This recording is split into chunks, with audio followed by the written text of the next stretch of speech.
It's time for the best coverage of the top stories in sports.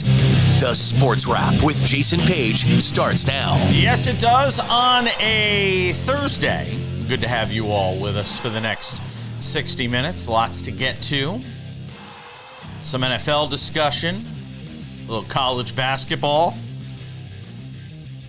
And when people in the sport of golf start saying the quiet part out loud, change is coming. We'll just put it that way. We'll get to all of that as we continue in the show. But we begin things today with a conversation about the NBA and Adam Silver bringing up something that has, I got to be honest, I had not heard this, Sam Yarnell, discussed in recent years, but apparently some people thought, as I sling my cord back there, apparently this is something that has been discussed in NBA circles over the years, and that's the idea of going to 10-minute quarters. It's something we see in European basketball. It's something we see all around the world, quite frankly, and the only place we don't see it is in the NBA, where they still play a 48-minute game, 12-minute quarters.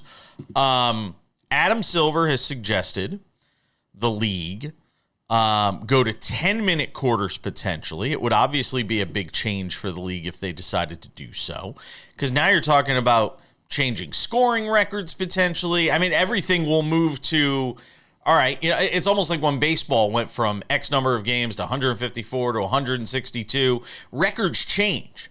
Perspective on those records changes. The NFL going from 14 to 16 to 17 to eventually 18 games. All right, we look at different records in different ways. This would be a monumental change for the NBA if they decided to do this, Sam. Yeah, it's interesting, though, right? Because normally every one of those changes you mentioned, the number goes up. So When we talk about those records, it's like, oh, that record doesn't mean as much because the player had more of an opportunity to do that. We're talking about the inverse here with the NBA. So I am kind of interested in a theoretical sense to think about what the records would be viewed as, right? If we were playing 40-minute games as opposed to 48, does this turn into LeBron's career scoring record being looked at as, oh, well, he had 48 minutes in every game and players nowadays only have 40, so does it really even count? I don't know, and quite frankly, we probably never will know because, again, the NBA is not college basketball or any of these other leagues in the world. Like you stated, Jason, this is what makes the NBA the NBA. It is the best basketball league in the world, and the best players in the world have the best endurance, and they're good to play for 48 minutes. I understand the thought process behind this. Hey, everyone's taking these rest days, and load management has become this way too trendy topic in the NBA. This obviously seems like the immediate way to combat that,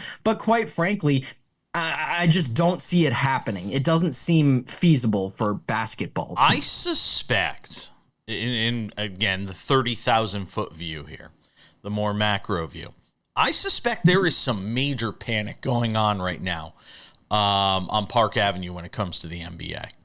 I suspect this league is in a bit of a panic when they see the TV ratings, when they see, Caitlin Clark's not even going to take part in All-Star Weekend. Like, even Caitlin Clark's keeping her distance. She's like, yeah, you guys go do your own thing. I'm my own brand. I'm not associating with the NBA. I think there is panic right now about the TV ratings, the fact that people are not as plugged into this regular season, despite the fact that you have major star power in this league. You have the sunsetting on certain careers and certain mainstays of the game. You have the Warriors kind of being a dumpster fire this season, despite the fact that they got a good win against Oklahoma City last night.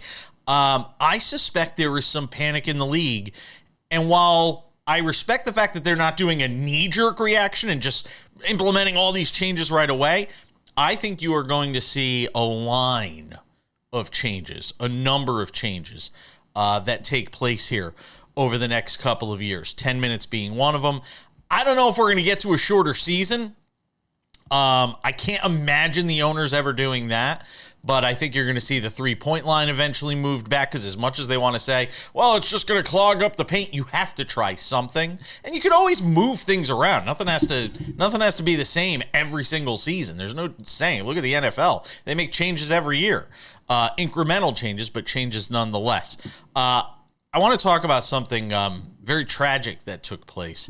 And we'll get to that coming up here in just a couple of minutes. But first, a word from our friends over at Edge Boost. I am always looking for the best way to take advantage of sports betting and some of the great inventions that are taking place in it. And that's why I am so pumped to tell you about Edge Boost. It's the financial platform that pays you cash back to wager. Edge Boost is an online bank account that pays you for every deposit. With the Edge Boost Visa debit card, you're getting up to 0.5% cash back on all your sportsbook, daily fantasy site, and casino transactions. Free money back in your pocket just for doing what you're doing already. It's a no-brainer. Plus, your Edge Boost debit card starts with a $250,000 daily limit, and it'll never be declined for gambling activity. They've got built-in tools to help you stay responsible, and there's absolutely no hidden fees or minimum required balances. So stop leaving money on the table. Visit edgeboost.bet to learn more and sign up today. Edgeboost.bet. And now use promo code WRAP, W-R-A-P, and have your account upgraded to the next tier with Edge Boost. That's promo code WRAP. Click, scan the QR code below. Great catch. Thank you. We were all struck and I think affected by the tragedy that took place on Wednesday night in the Washington, D.C. area, with a plane colliding with a helicopter and 67 lives being lost. 3 of those are service members aboard a Black Hawk helicopter. 64 of those, 4 crew, 60 passengers, killed aboard an American Airlines flight. And it should be noted, while all lives being lost in this is a tragedy, it is notable that many people from the United States figure skating world were also killed in this crash. Part of a developmental team, their coaches, family members. Sam, just a horrible tragedy that took place last night just outside of Reagan Airport. They're coaches who were Russian nationals, former medal winners in skating, Jason. It really is a horrible tragedy right in the backyard of the city that I grew up in. It really is tough to see. But you know, I think the most important thing to remember is that these incidents are such big news because they are so uncommon, right? This is the first time in 15 plus years that a military helicopter or a military aircraft has collided with a civilian aircraft. It's the first time in 9 plus years that we've seen a civilian aircraft have some sort of event like this. While it's scary, this is a 1 in a million kind of event. A terrible tragedy. May their memories be a blessing. Sports Wrap will continue on this Thursday.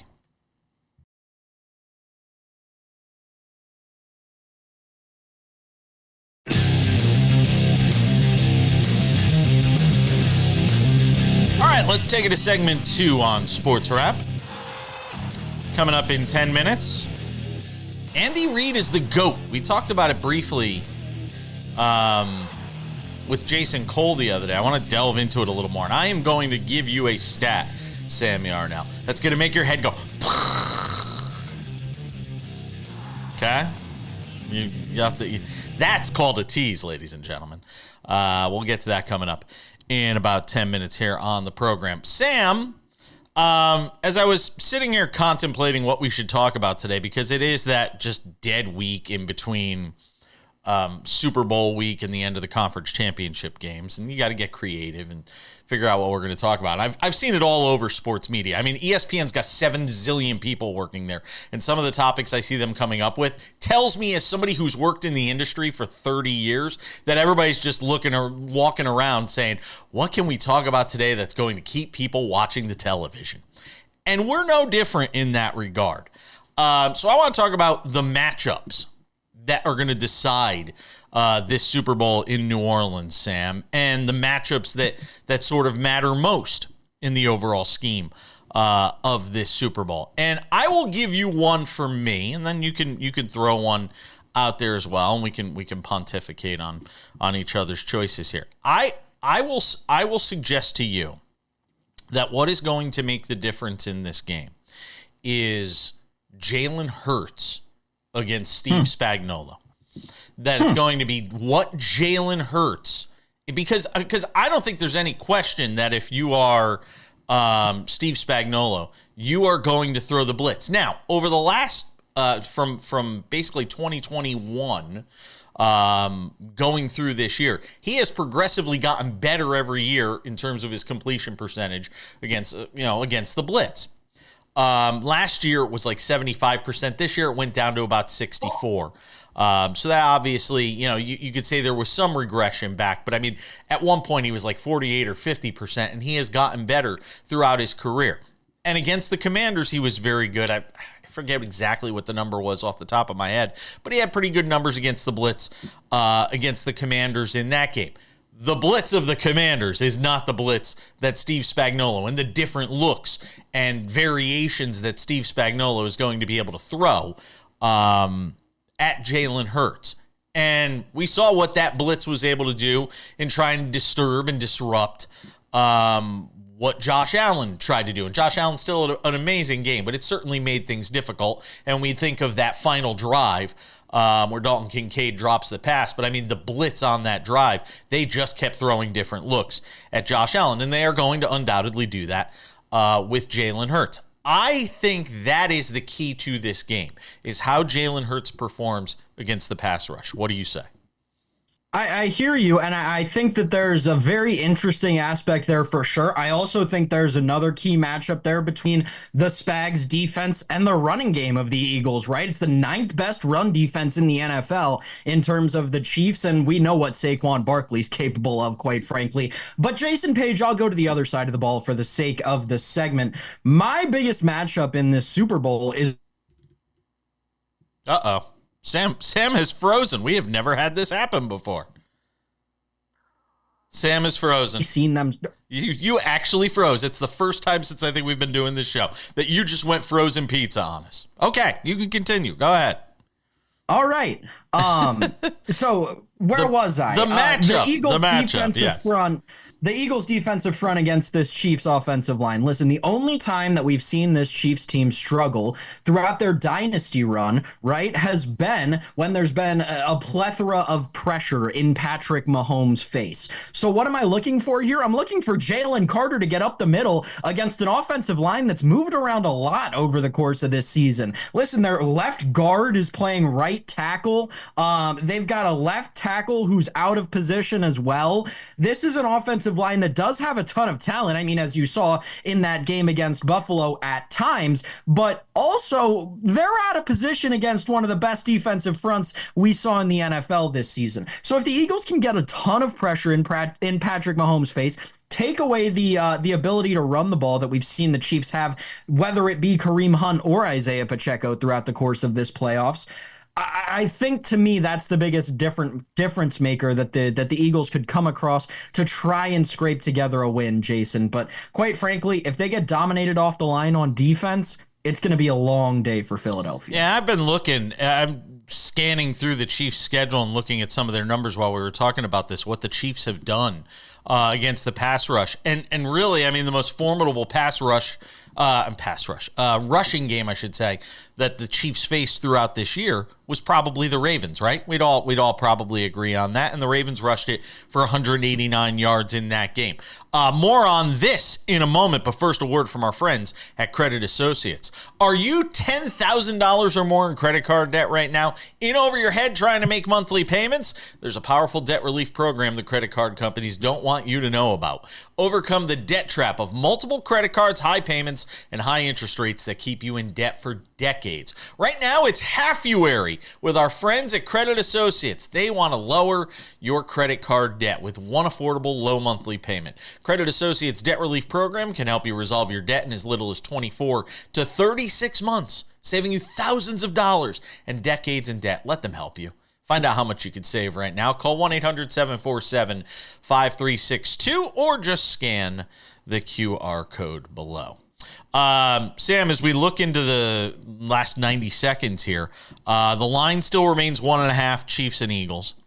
If we're talking about early money right now, 56% of the money on the spread, according to FanDuel, is on Kansas City. 53% of the bets on the spread are on Kansas City. So right now, it's pretty evenly matched up when you look at this game. It is. I'm looking more towards Jason, and I'm not seeing them open upon first glance. Yeah.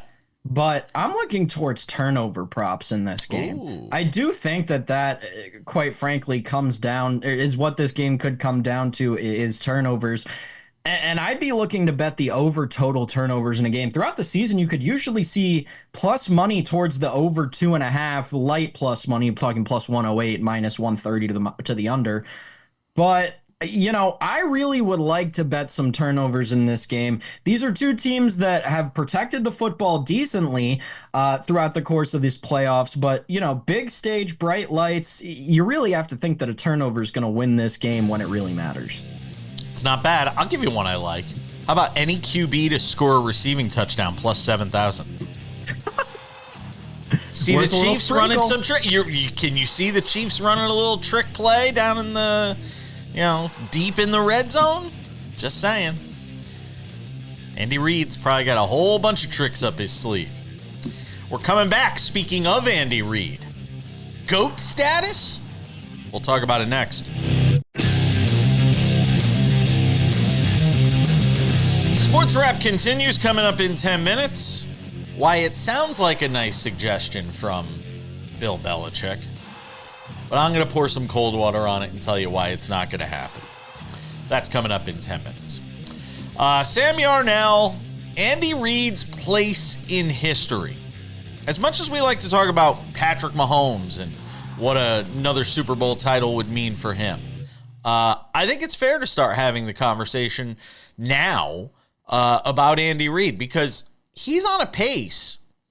And now I understand why he's on this pace. To potentially become the winningest head coach in NFL history. I was talking about this with Jason Cole briefly on the show the other day, and I think it's almost a certainty that if he doesn't retire, given what we've seen over, his 26 years as an NFL head coach, Andy Reid is going to be the winningest coach in NFL history. Now, it is a different conversation to have about whether or not this makes him the greatest coach in NFL history.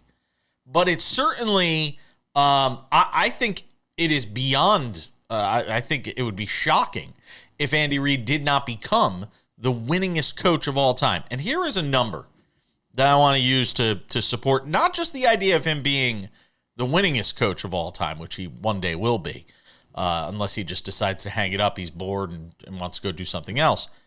But that you can make the argument he is the greatest coach of all time. And here it is.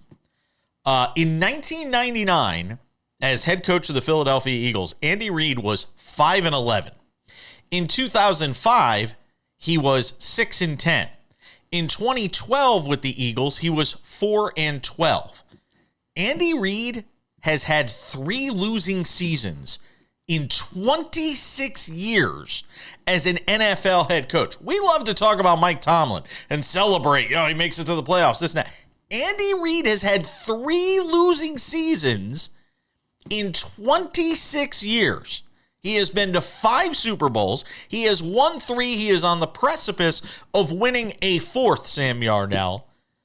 It's remarkable to think about what this guy has accomplished in his career. But 3 losing seasons in 26 years? You ready for this? Sure.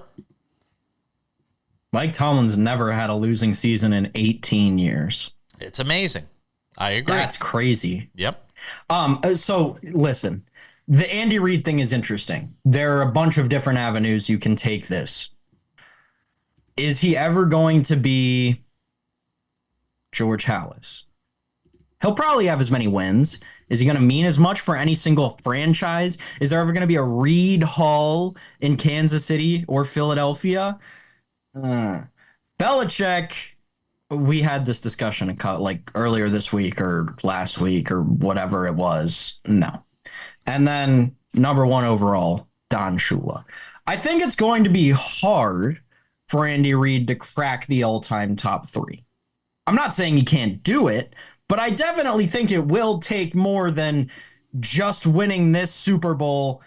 It'll probably take at least it'll take another Super Bowl title and 20 more regular season wins, which, again, as you alluded to, Jason, completely not out of the question. No. However, right? You mentioned the retirement, and I do think this is interesting because I think one of the underrated narratives of this whole thing is if the Chiefs win this Super Bowl, why does Andy Reid not just walk away now? No. Go out on top. Why should he? Here's the thing. Because he's 66 years old. That's not old He's anymore. Been coaching. Huh? That's not old anymore. You're right. When you have a 72-year-old Pete Carroll being, well, probably the most criticized because of his age for his hire, but nevertheless, he's 66. He's coached for however many seasons, 28, 26, whatever it is. Here's the thing. He's on his second franchise.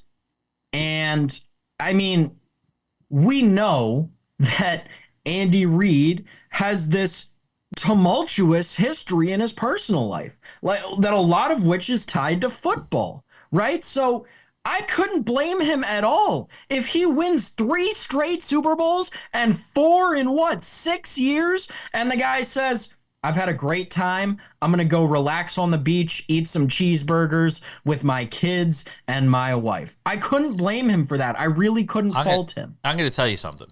The argument against that is, unlike the meat grinder of coaching in New York, or even a Mike Tomlin, who you mentioned has never had a losing season, and people are calling for his head at the end of the year. It is pretty stress-free from a coaching standpoint. That's true. For Andy Reid in Kansas City. I mean, he is a god there, right now when you think about what he's accomplished with that organization. I don't see him walking away. 6 championships for George Halas, NFL championships, 6 Super Bowls for Bill Belichick. Is it unreasonable to think Andy Reid could get to 4 or 5? 9 conference championships, which is the most of anybody on this list when you look at the top 30. There will be a conversation to be had, I think, when it's done. I don't think it's fair to have the conversation now, but I think it is fair to start previewing that we're going to be able to have a conversation in another 3 or 4 years, not just of Andy Reid as the winningest coach in NFL history, but as the greatest coach in NFL history. And I think the success over 2 franchises helps that argument. And I can say that because Bill Belichick pre-Tom Brady and Bill Belichick post-Tom Brady is one thing that in the overall conversation, when we get to this, years from now, and we start having this conversation about greatest of all time, which is why there's always a cooling off period when it comes to picking guys for the Hall of Fame and all of that.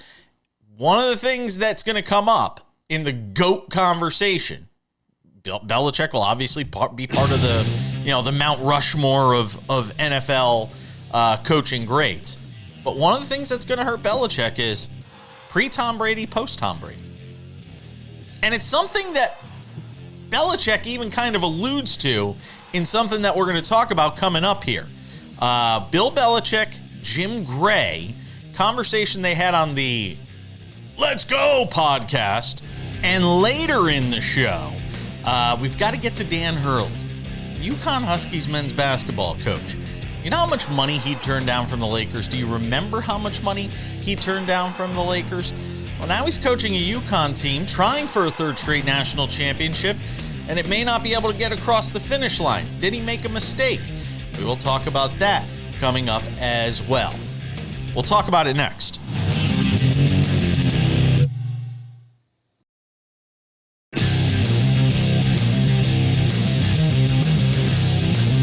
Coming up in 10 minutes, something to consider. Regrets.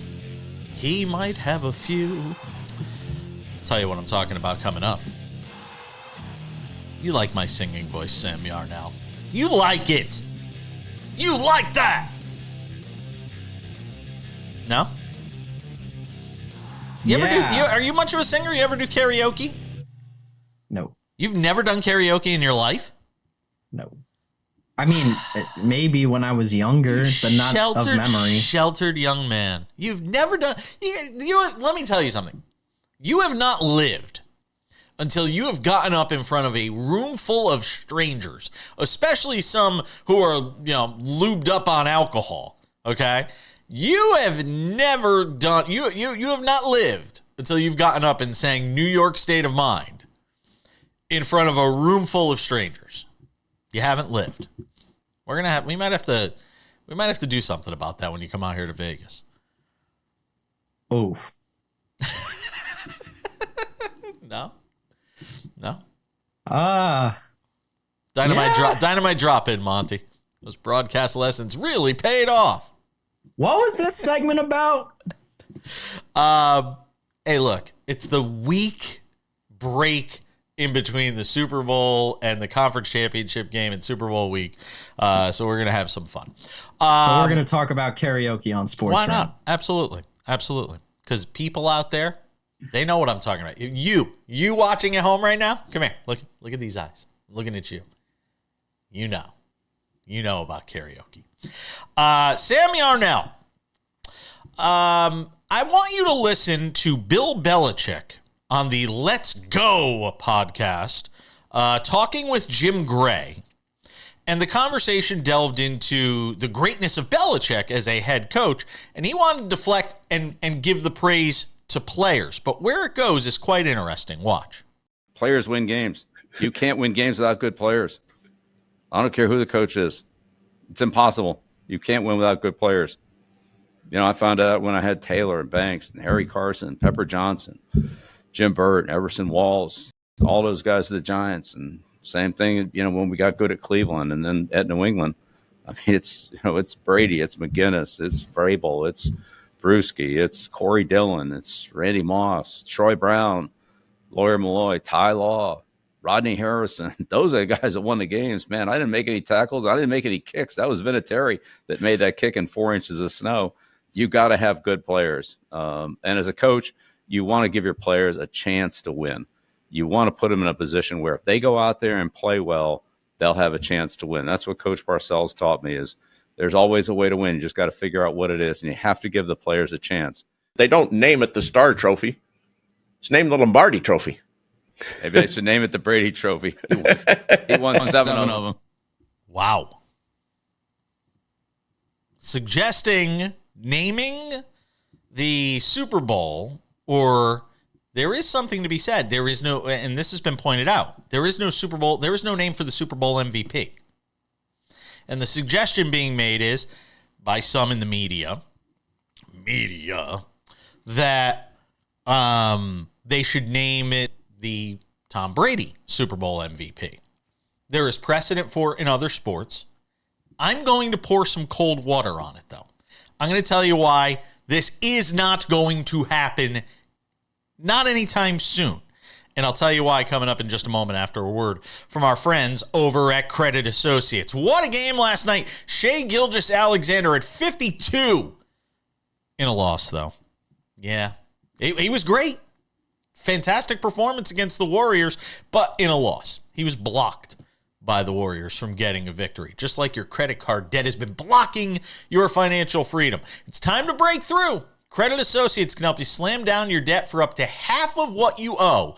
Do you owe more than $10,000 in credit card debt? Then you owe it to yourself to get in touch with our friends from Credit Associates. It's the kind of move you want to see in your financial game. Don't wait for another quarter. Call 1-800-747-5362 today. See how much you can save. Credit Associates, when it's time to make a play, they've got your back. To see if you qualify for debt relief, call 1-800-747-5362.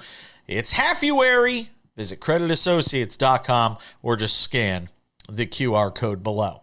Here's why it will not happen, Sam Yarnell. As long as Roger Goodell is the commissioner of the NFL, he ain't putting Tom Brady's name on a trophy. People seem to forget there is still bad blood between the two. There was that thing called Deflategate and all that came from it.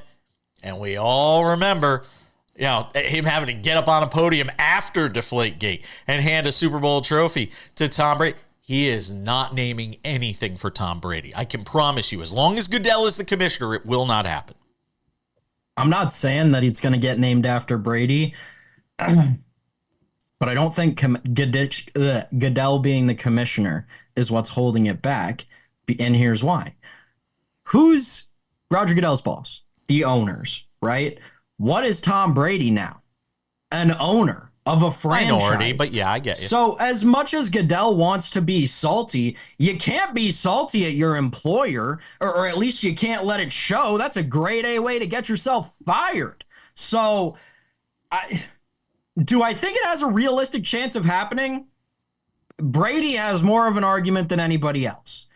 But when's the last time they renamed one of these trophies? Let alone naming them. Well, this isn't renaming. This would just be right. This wouldn't be renaming. It would be naming. In all fairness, sure. Him as a minority owner, and look, I mean, is this the hill owners are going to die on against Roger Goodell? Probably not. I think it happens one day.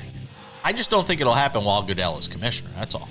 I think it'll happen. There's one very powerful owner that'll die on that hill that could influence others. You say Robert Kraft? Goodell doesn't like him all that much either, though. True. Something to consider is next.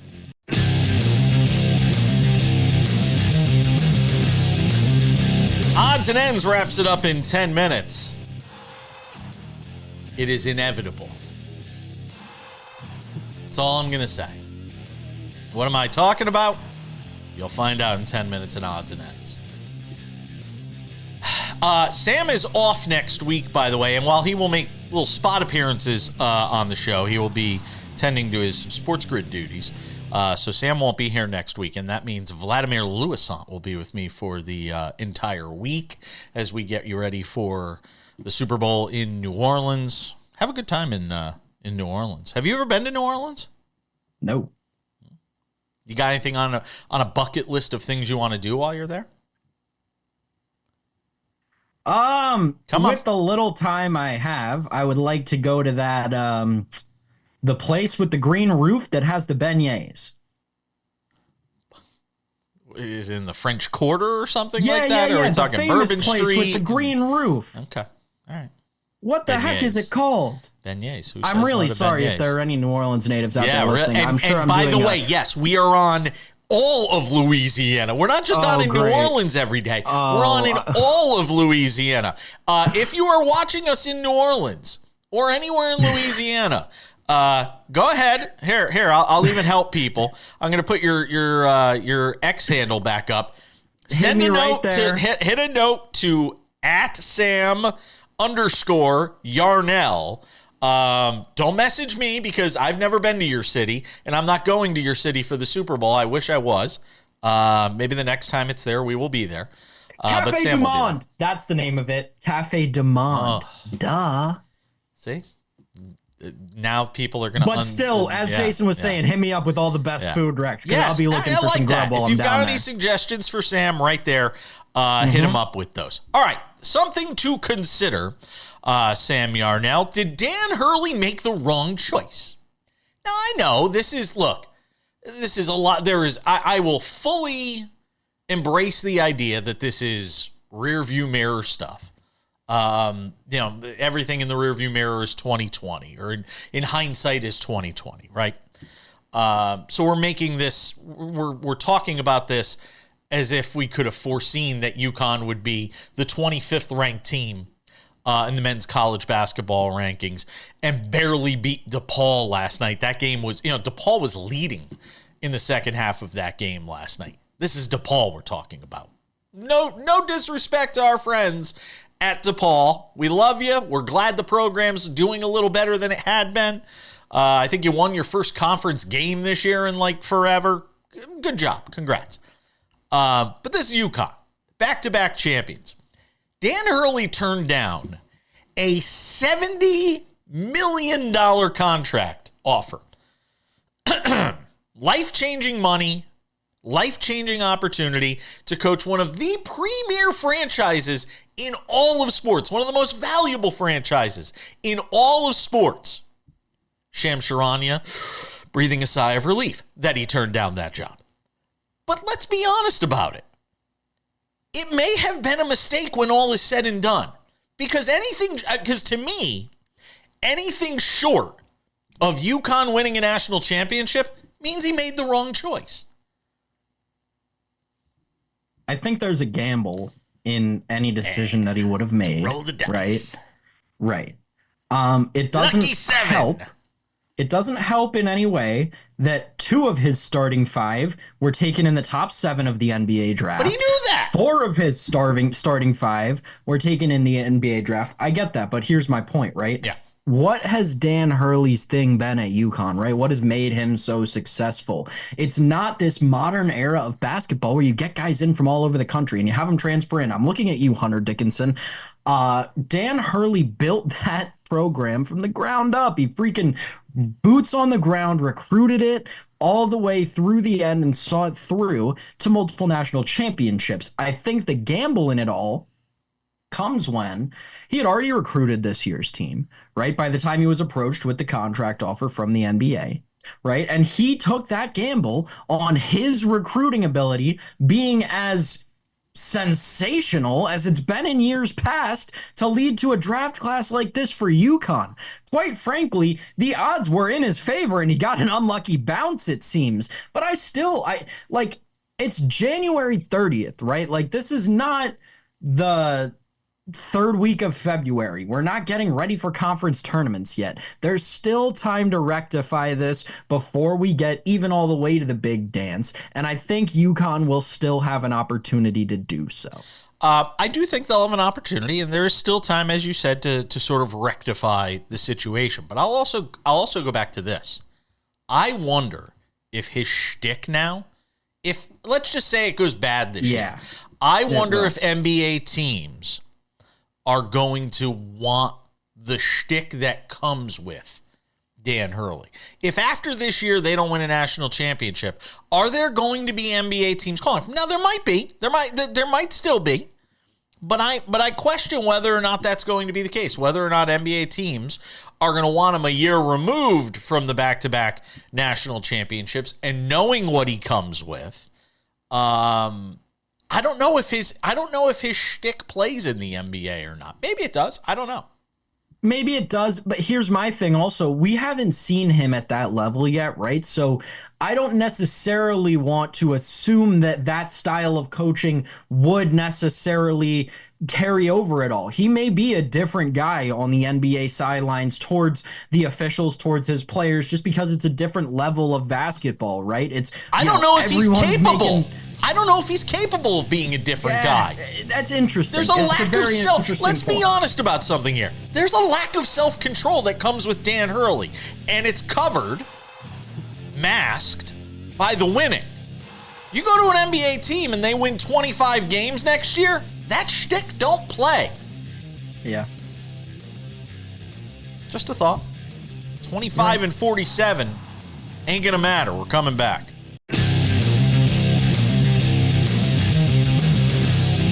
All right, just about time to put the wraps on this baby for a Thursday. Reminder, Friday show. Robert Littal, Black Sports Online founder. He joins us for a couple of segments, talk about the top stories of the week. And guess what? Friday. I can't even believe I'm about to say this, Sam Yardell. You know what Friday is? It's a NASCAR Friday. Tino Petito is back because we've got the preseason for NASCAR, the exhibition race, the Clash. Tino Petito will reappear magically on your TV screen. Our NASCAR insider, our betting insider, analyst. I can't wait to get him back on the air. He will be with us on Friday's show. The Sports Wrap with Jason Page podcast. Let me tell you about it. Go and check it out. It's on all your favorite podcasting platforms. Spotify, Apple Podcasts, YouTube Podcasts, iHeartRadio, TuneIn, Odyssey. Who else? Oh, Amazon. Yeah, we're there too. Anywhere you get your podcasts from, you can go and check out the show. All right, without any further delay, Sam Yarnell, time for some odds and ends. Odds and ends presented by our friends over at Edge Boost. Looking for an edge? Want to find a way to make money while you're doing the sports betting and sports gaming that you already love to do? That's why I'm telling you all about our friends at Edge Boost, the financial platform paying you cash back to wager. Edge Boost is an online bank account paying you for every deposit. With the Edge Boost Visa debit card, you're getting up to 0.5% cash back on all your sportsbook, daily fantasy site, and casino transactions. Free money back in your pocket just for doing what you're doing already. It's a no-brainer. Plus, your Edge Boost debit card starts with a $250,000 daily limit, and it'll never be declined for gambling activity. They've got built-in tools to help you stay responsible, and there's absolutely no hidden fees or minimum required balances. So stop leaving money on the table. What you doing? Go to edgeboost.bet to learn more and sign up today. Better yet, just click that QR code right there. Oh, I did it again. I know, Sam. Scan the QR code below. I know, there's the Sam reaction. Scan the QR code below and use the promo code WRAP, W-R-A-P. That's promo code W-R-A-P and get your account upgraded for free. W-R-A-P is your promo code with Edge Boost. All right, Sam Yarnell. Odds and ends. Will it finally be the end for slow play on the PGA Tour? Dottie Pepper sure hopes so. The CBS analyst walking the course at the Torrey Pines for the Farmers Championship or whatever it was this past weekend. Dottie Pepper lost her mind, and she finally said the quiet thing out loud that everybody that surrounds golf is saying, but she actually said it on a broadcast. The slow play is too much. 5 hours and 31 minutes for the final group to complete the final round of that tournament. Say that again. 5 hours and 31 minutes. That is an interminable wait for somebody to finish the round. I mean, look, a shot clock to me seems easy. You've got rules officials walking with every group. Why is it so difficult to get these guys on a shot clock, Sam? I don't understand it. I think that it's because it's against the nature of the sport, right? Like, I don't know, man. As a golfer myself, feeling rushed is like the worst possible thing in golf, and I'm sure it's different for the professionals. I'm not saying that they're, your average 16 handicap out at the local muni, but that said, like, they still have a process they have to go through. They still need to analyze the shot with the caddies, They don't have all the same gizmos and gadgets the 16 handicap at your local muni does, right? They aren't allowed to have a rangefinder or a GPS or anything like that. So I think the argument towards a shot clock is hard in a sport like golf. I do think that there can be penalties associated with, the discretion of the official, right? If someone is being egregious with the amount of time they're taking, the official should be at his discretion to give a warning. Though. I don't like subjective. I understand, I don't want it to be subjective. But golf is a sport riddled with subjectivity. Can I give you a suggestion? You ready? Here it is. Just like baseball has the ghost runner during the regular season, but no ghost runner in the playoffs. Just like hockey has shootouts during the regular season, but no shootouts in the postseason. Just like the NFL even changes its overtime rules postseason versus regular season. Can I give you a suggestion? Non-majors on the PGA Tour, you have a shot clock. Okay. When it comes to the 4 majors, no shot clock. Now that's fair. That to me, because people are going to watch the majors regardless. Nobody's tuning out the Masters because it's a 5.5 hour round. I am not hanging in for 5.5 hours to watch the Travelers Championship. With all due respect to my friend Nathan Grube and the folks at the Travelers at TPC River Highlands in Cromwell, Connecticut, where they know me well, I am not hanging in for 5.5 hours to watch Patrick Cantlay shoot 25 under at the Travelers Championship, but I'll do it for a major. I think that's the happy medium. I do too. I actually Compromise. think that's See, a very, there we go. very fair compromise. We have settled one of the great debates in sports right now, Sam Yarnell. You and I. Just you and I. See, more singing on the show. That's how we wrap it up. I'd like to thank a guest, but we had none today. So I'll just thank you, Sam. I'm Jason. More Sports Wrap on Friday. See you then.